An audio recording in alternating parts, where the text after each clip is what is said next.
Had a chance to go to the Super Bowl. Got hurt. Couldn't play. I'm like, man, so all this stuff right here was, like I said, I fell in love with football when I got to Atlanta.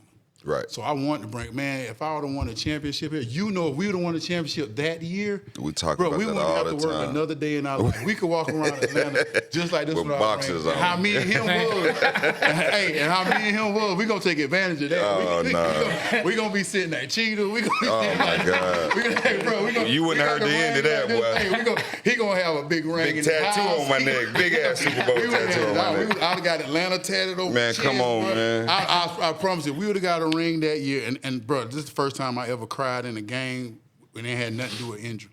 It was 17-0 at half, man. And I was at halftime. I was like, my heart was beating fast, man. I said, and this was like, I got some shit for you. This was year 13 for me. This year 13, so I'm like, man, I'm going to the Super Bowl. And I'm crying. Like, I'm feeling it now because that feeling, I ain't never had that feeling before. I'm like, man, I'll be good and healthy then. Right. I got 2 weeks off. I got 2 weeks Right. off, man. Like, man, then like how the emotion changed, because I even talked, like I said, I talked to Davis, I talked to the running back, and they was just like, man, we was in the locker room crying too. We thought we were done for the year. We don't know what happened. Y'all just, I'm like, man, I don't want to talk about it, man. I was just like, man, I don't want to talk about it. You can go, you can talk about it, Will, but I'm just saying talk about it, Will.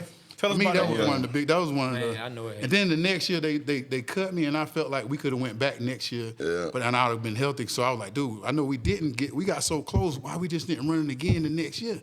Like, why y'all let go of me? And I'm just saying because I was at peace that I think that I really could have been. So Thomas Dimitrov, why? The slickster. Oh, yeah, like I said, it probably was all field stuff. So check this out. That week of practice, right, against San Fran, Mike Nolan had this defense. Throughout the whole season, I don't know if you saw, we was doing like Houdini shit, like a lot of guys moving around in the front of the line, jumping to your zone and man coverage, whatever.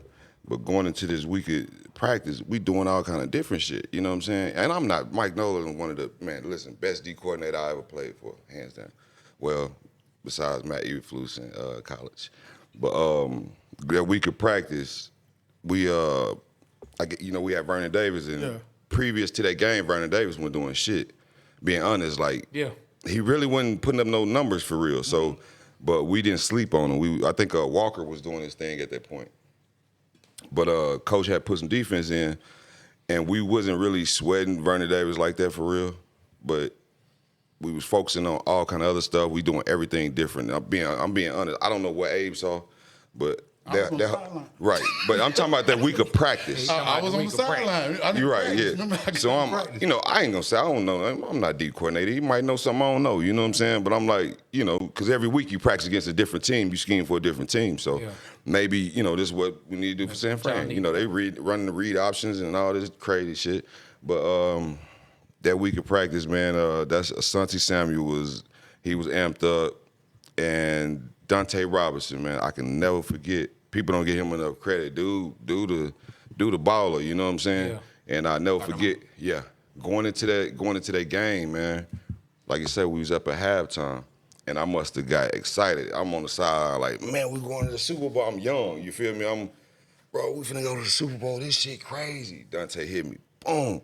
Bro, don't fucking jinx us. Woo, woo, woo. I'm like, jinx? Hell no. Boy, I'm excited. You know what I'm saying? Don't tell that story no more. I will. I'm going to stand on it. No, I'm standing on it. Says it was Willie Mo's fault. No, I'm standing on it because I was excited. You know what I'm saying? And the same goddamn thing that me and Dante was talking about throughout the week, we was fucking up on. Me, Steve Nicholas, Thomas Akou. The coverage was about the tight end. We kept fucking his coverage up, you know what I'm saying? If he motioned across the field, we rotate, linebacker, get him with whoop. And we was like, man, it's too much, man. We need to holler at coach and tell him this might be too much. Let's simplify it. But we never said anything. But we get into the second half, Vernon Davis beat us to sleep. You hear me? Yeah. I'm talking beat us to sleep, single-handedly. And the whole time I'm up there like, I didn't have him though.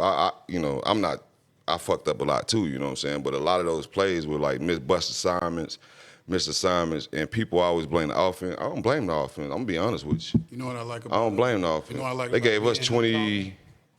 Because 27 points? I felt like it was my fault. Hell no. Like hearing it from him, it's like, man, it's like, no, it's just like, And if we was to talk to Matt Ryan or we was to talk to one of the offensive linemen, like everybody have a different They story probably when they put go it to on that him. game because Right. like that week, you said, man, I don't know what you thought about it, John. I wasn't worrying about the plays. I was worrying about getting on the field. Cause I like Right. like they told me like I might. I played the start- game with a I'm broke playing- hand. Yeah, You see what I'm saying? I might be playing third.